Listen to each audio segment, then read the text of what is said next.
નમસ્કાર મિત્રો, આજે આપણે દુનિયામાં ડાયનોસોરના અવશેષોના મુખ્ય 3 સ્થળોમાંનું એક ફોસિલ પાર્ક રાયોલી બાલાસિનોર આવ્યા છીએ.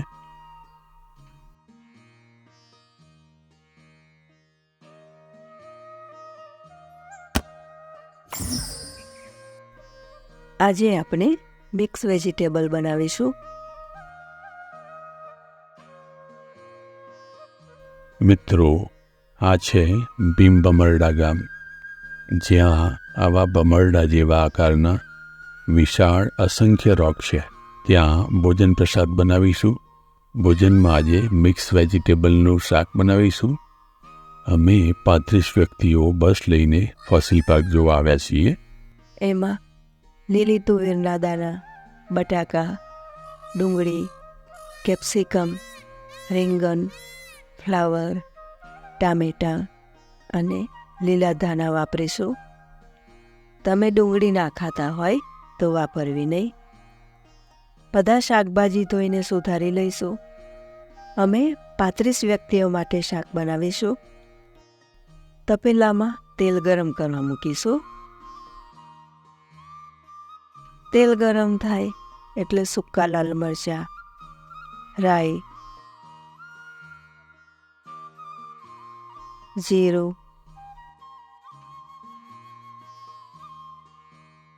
હિંગ,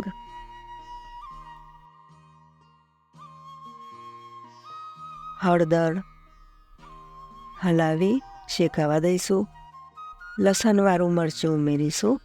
તમે લસણ ના ખાતા હોય તો ફક્ત લાલ મરચું પાવડર ઉમેરવો. ચોપ કરેલું આદું લસણ ઉમેરીશું.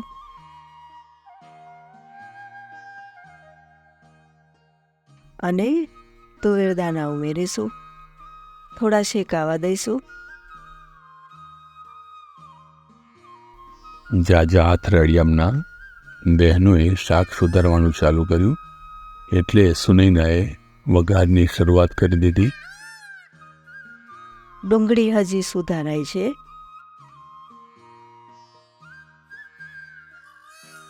મસાલા બળી ના જાય માટે બટાકા પહેલાં ઉમેર્યા છે.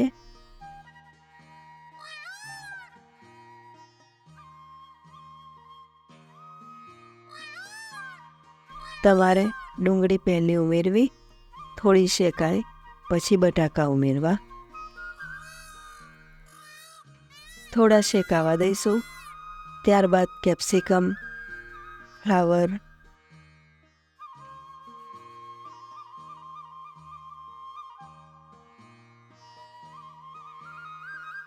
અને રીંગણ ઉમેરીશું. હલાવી લઈશું.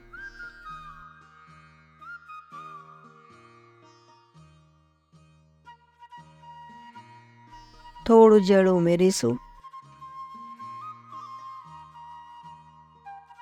ઢાંકીને બફાવા દઈશું.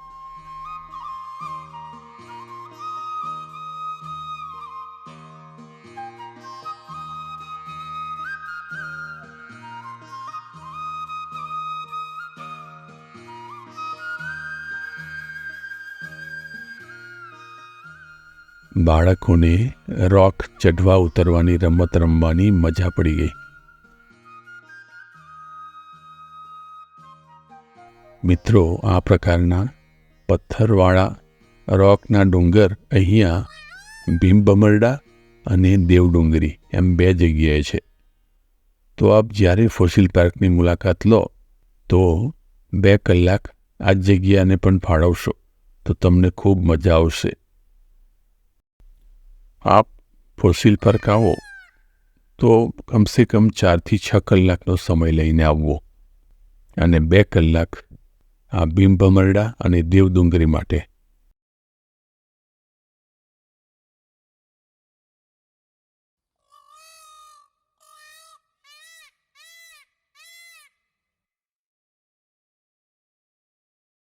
આગલે દિવસે દરેક બહેનોને 10-10 ભાખરી બનાવી લાવવા માટે કહેવામાં આવ્યું હતું અને સ્થળ પર જઈને મિક્સ વેજીટેબલનું શાક બનાવીશું એમ નક્કી કરેલું.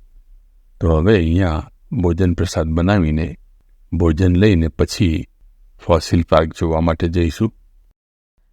સુધારેલા લીલા મરચાં ઉમેરીશું. સ્વાદ મુજબ મીઠું ઉમેરીશું.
શાક બફાઈ ગયું છે.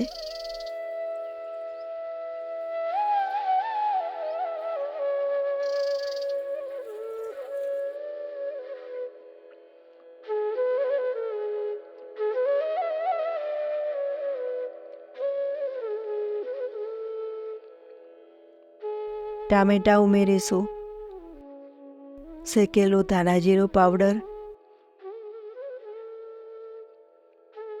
અને ગરમ મસાલો ઉમેરીશું. થોડો ગોળ ઉમેરીશું.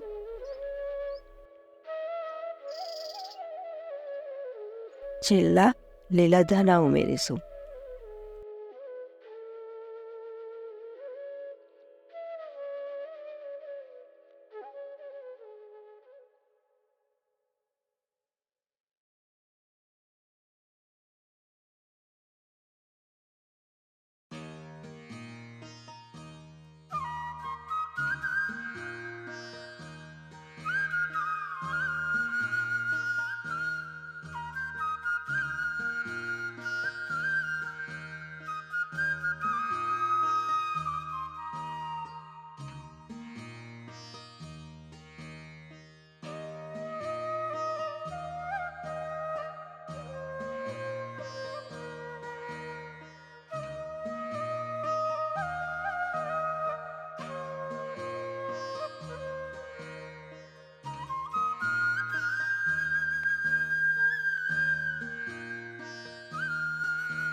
શાક તૈયાર થઈ ગયું છે.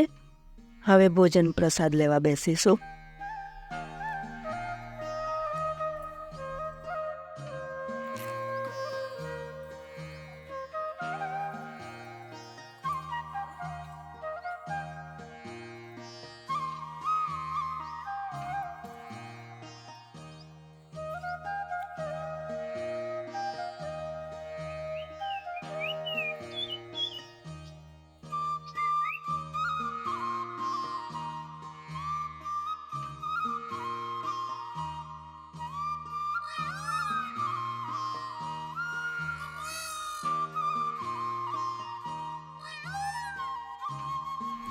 મિત્રો, 1981ની આસપાસ સેવાલિયામાં આવેલી સિમેન્ટ કંપનીને રો મટીરિયલ ચૂનાના પથ્થર શોધવાની જરૂરિયાત ઊભી થઈ.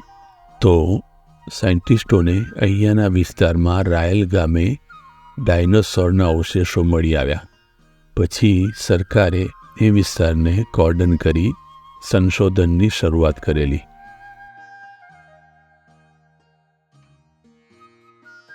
बड़ी हड्डी है सोरोपोड डायनासोर की, और उनका ये स्टर्नम है. स्टर्नम इन वेंट्रल व्यू, वो चेस्ट की मिडल में होता है ये वाला पोर्ट, तो ये स्टर्नम है. तो जो वाइट वाइट पोर्शन पार्ट दिखता है वो एक कार्निवरस डायनासोर क्रोबॉन, पंजे की हड्डी. और आगे देखो बेबी डायनासोर रेब पूरा है રેબ આના 6.5 કરોડ વર્ષ થાય છે. આટલા જૂની વસ્તુ છે.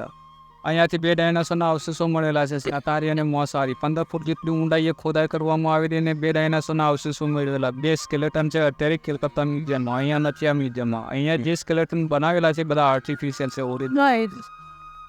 ત્યાં પર dinosaur teeth, carnivorous dinosaur teeth, ये पूरे 4 इंच लॉन्ग है. इससे बोन निकल गया है रिसर्च के पहले. सिर्फ यहाँ बचा हुआ है निकेप बोन, ये वाला. तो ये सोरोपोड का है. यहाँ बोर्ड पे लिखा हुआ है लेफ्ट फीमर. तो ये लेफ्ट साइड का जो थाई बोन था ये यहाँ से निकल गया है रिसर्च के पहले. ये सोरोपोड का. और ये जो फॉसिल है ये थेरोपोड का है.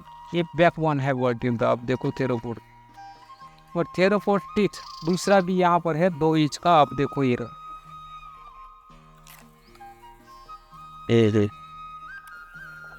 और ये वाला जो पोर्शन पार्ट है वो लेम बोन है, पैर की हड्डी. और ये बैक बोन है वर्टिब्रा. तो ये वाला लेम बोन है सामने वाला. और ये वाला जो है आप देखो ये है मेटाकार्प. मेटाकार्पन बॉडी में कहाँ पर होता है? हाथ में होता है, पैर में भी और पैर में भी होता है. वो फिंगर जॉइंट होता है वो हड्डी के साथ, उनको मेटाकार्प कहा जाता है. उनको टच करो ये कैसा लगता है? ये ऑयली प्रिंट जैसा स्मूथ लगता है. ओहो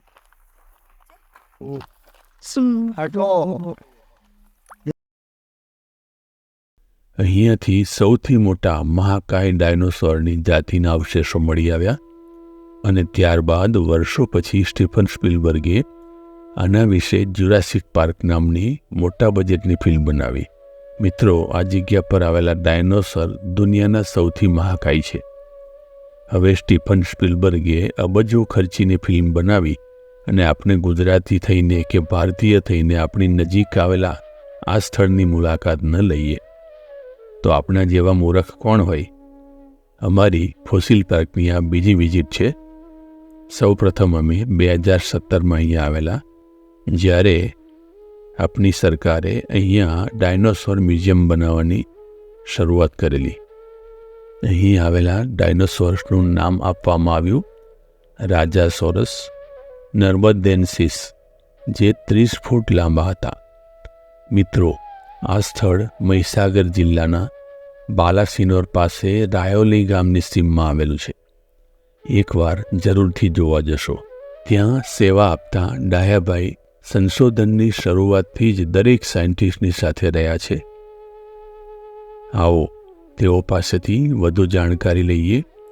આંતરરાષ્ટ્રીય સ્તરે વિવિધ પ્રકારના ટાઇટોનોસોરસે મૂકેલા હજારો ગોળાકાર ઈંડા અને માળા ધરાવતું આ સ્થળ ગુજરાતના મહીસાગર જિલ્લાના બાલાસિનોરની પાસે રાયોલી પ્રદેશમાં આવેલું છે. મિત્રો, તમને સાંભળીને આશ્ચર્ય થશે, આ અવશેષો 6 કરોડ વર્ષો પુરાણા છે. તો આવો આપણે ડાયાભાઈ પાસેથી વિશેષ માહિતી લઈએ. ये लोकेशन है लास्ट रिसर्च का. ये जो पूरा खड्डा है यहाँ पर लास्ट में रिसर्च हुआ था 1997. वो रिसर्च करने वाले जियोलॉजिस्ट बंगाली थे. वो कलकत्ता से यहाँ पर आए थे, लेकिन वो टेक्सास टेक यूनिवर्सिटी का प्रोफेसर था. वो जियो साइंटिस्ट भी था और पैलेंटोलॉजिस्ट भी था. उनका नाम है शंकर चटर्जी. उन्होंने यहाँ पर जो रिसर्च किया लास्ट में, तो यहाँ से सोरोपोड एंड थेरोपोड दोनों प्रजाति डायनासोर की हड्डी यहाँ से रिसर्च की. वो सोरोपोड डायनासोर में है टाइटेनासोर और थेरोपोड में है वो गांव के नाम पे नाम रखा है रायोलीसोरस. ऐसे 2 डायनासोर की हड्डी यहाँ से मिली. वो 2 डायनासोर का पूरा स्केलेटन भी बना है, लेकिन कलकत्ता म्यूजियम में है, इंडिया का नेशनल म्यूजियम में है बड़ा, वहाँ पर रखा है 2 स्केलेटन. और यहाँ पर जो फॉसिल है वो स्टोन में प्रिजर्व हुआ है. तो यहाँ पर सब डायनासोर के ये बॉडी पार्ट्स बोन यहाँ स्टोन में प्रिजर्व हुआ है. अब उनका इंफॉर्मेशन भी लिखा हुआ है यहाँ पर. ज़्यादा हड्डी यहाँ पर होने की वजह से उन्होंने रिसर्च का काम फर्स्ट में 1981 में यहाँ शुरू किया. तो 81 से 84 तक वो काम चला. वो हड्डी जो मिली वो थेरोपोड डायनासोर की हड्डी मिली, और वो डायनासोर का नाम रखा है राजासोरस नर्मदेंसिस. वो रिसर्च करने वाले जूरिस्ट नागपुर यूनिवर्सिटी के प्रोफेसर थे श्रीवास्तव धनंजय मौली, वो जूरिस्ट. उनकी हड्डी एक जयपुर म्यूजियम है, यहाँ पर नहीं है। जयपुर म्यूजियम में से 16 नंग वापस ला के इन म्यूजियम में रखा है। यहाँ सर्वे कर रहे थे और इस सीमेंट कंपनी के जूरिस्ट भी कंफर्म भी किया। तो यहाँ पर जूरिस्ट कब आए? 1980 में आए। 1980 में आए तो पूरा बालासिनोर से डूंगरी तक का जो एरिया है पूरा वो सर्वे किया। तो उन्होंने सर्वे करके सभी जगह पे डायनासोर की हड्डी तो देखी, लेकिन सबसे ज़्यादा हड्डी यहाँ पर होने की वजह से रिसर्च का काम फर्स्ट में यहाँ पर हुआ 1981 में। कैसे भी और वो ऑब्जेक्ट जो टकराया था उसका नाम क्या बताया आपने? मीटराइट्स। हाँ, और कहाँ पर टकराया था? जो टकराया था अर्थ के साथ वो मैक्सिको में टकराया था। देखो मैक्सिको यूएस के बॉर्डर पर पूरा टकराया था।